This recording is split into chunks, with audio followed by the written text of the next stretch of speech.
പലപ്പോഴും നമ്മുടെ ഓർമ്മയിലെത്തുന്ന പറയുന്ന ഒരു പരിപാടി ഒരു അനുസ്മരണമായിട്ടാണ് നമ്മളെപ്പോഴും ചെയ്യുന്നത്. എനിക്കൊന്ന് NF ഏട്ടൻ്റെ അനുസ്മരണങ്ങളിൽ അദ്ദേഹം പോയ ശേഷം ഏറ്റവും കൂടുതൽ പങ്കെടുത്തിട്ടുള്ള രണ്ടുപേര് പ്രസാദേട്ടനും ചേവൂരേട്ടനുമായിരിക്കും എവിടെ ഉണ്ടെങ്കിലും, അല്ലേ?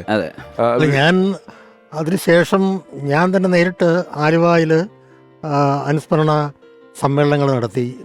ഈ പുരോഗമന കലാസാഹിത്യ സംഘത്തിൻ്റെ ആഭിമുഖ്യത്തിൽ അന്ന് ഞാൻ ബാലേന്ദ്രൻ ചുള്ളിക്കാട് ഉൾപ്പെടെ പുള്ളിയുമായിട്ട് പ്രസാദനെ വിളിച്ചിട്ടുണ്ട്. ഒരു പരിപാടി പ്രസാദനെ വിളിച്ചിട്ടുണ്ട് ഒരു വർഷം.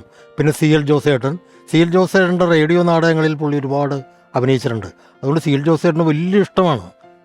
പുള്ളി ജോസേട്ടൻ പറയും, അവൻ്റെ ശബ്ദമുണ്ടല്ലോ, അതില്ലാതെ എനിക്ക് നാടകം കളിക്കാൻ പറ്റില്ല. അതുകൊണ്ട് റേഡിയോ നാടകങ്ങൾ പുള്ളി എഴുതി കഴിഞ്ഞാൽ അവരോട് പറയും, ഡയറക്ടറോട് പറയും, വർഗീസിനെ വിളിക്കണം എന്ന് പറയും. കാരണം ആ കഥാപാത്രം വർഗീസ് ചെയ്താൽ ആ ശബ്ദത്തിലൂടെ ഗംഭീരമാക്കും നാടകത്തിന്റെ ശബ്ദം.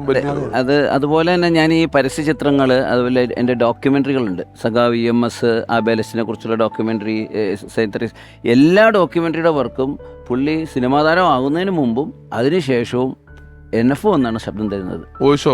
വോയിസ് ഓവർ തരുന്നത്. അന്ന് പുള്ളി വാങ്ങണ കാശുണ്ടല്ലോ, അതേ പുള്ളി ഞാൻ ശേഷം വാങ്ങാറുള്ളൂ. സിനിമാ താരം പുള്ളി കൂടുതൽ വാങ്ങാറില്ല. ഒരു തുകയുണ്ട് ഞങ്ങൾ തമ്മിലുള്ള, അതങ്ങ് തന്നേക്കെന്ന് പറയും. ആ എമൗണ്ട് അല്ലാതെ പുള്ളി കൂടുതൽ വാങ്ങിച്ചിട്ടുമില്ല. ഈ പുള്ളിയുടെ ഉദ്യോഗം പുള്ളി സിനിമയ്ക്ക് വേണ്ടി മാത്രം രാജിവെച്ച ആളാണ് കേട്ടോ. അതെ. എന്ന് പറഞ്ഞാൽ ഈ ആകാശത്തിൽ അഭിനയിക്കുന്നതിന് മുൻപ് ചെറിയ 15ഓളം സിനിമകളിലും ചെറിയ വേഷങ്ങളിൽ അഭിനയിച്ചിട്ടുണ്ട്. പപ്പൻ, പ്രിയപ്പെട്ട പപ്പൻ, അങ്ങനെ തുടങ്ങി ബട്ടർഫ്ലൈസ് വരെയുള്ള സിനിമകളുണ്ട്. അതെ. അങ്ങനെ ഇരിക്കുന്ന സമയത്താണ് പുള്ളി ജോലി ചെയ്തിരുന്ന സ്ഥാപനത്തിൽ നിന്ന് ജെയിംസ് എഞ്ചിനീയറിംഗ് അല്ല, അതിനുശേഷം അത് കഴിഞ്ഞിട്ട് വേറൊരു അവിടുത്തെ അസിസ്റ്റന്റ് മാനേജറായിട്ട്. അയാൾക്ക് ഈ പറഞ്ഞ മാതിരി അതിൻ്റെ മാനേജർക്ക് ഈ ഇങ്ങനെ നാടകത്തിൽ പോണത് ഇഷ്ടമല്ല.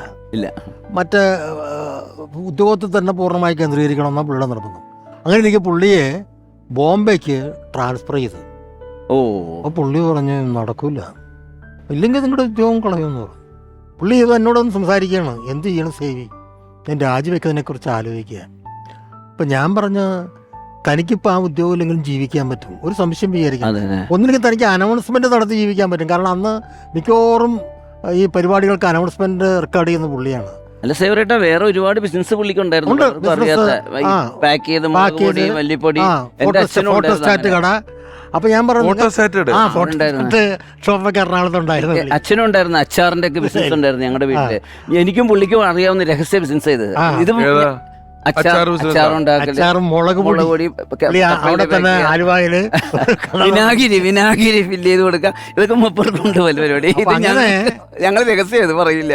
അങ്ങനെയാണ് പുള്ളി ഈ സിനിമയ്ക്ക് വേണ്ടിയാണ് ഉദ്യോഗം രാജിവെച്ചപ്പോഴാണ് ഈ പറഞ്ഞ മാതിരി ഉർവശി ഉപകാരം എന്ന് പറഞ്ഞ മാതിരി ആ സമയത്താണ്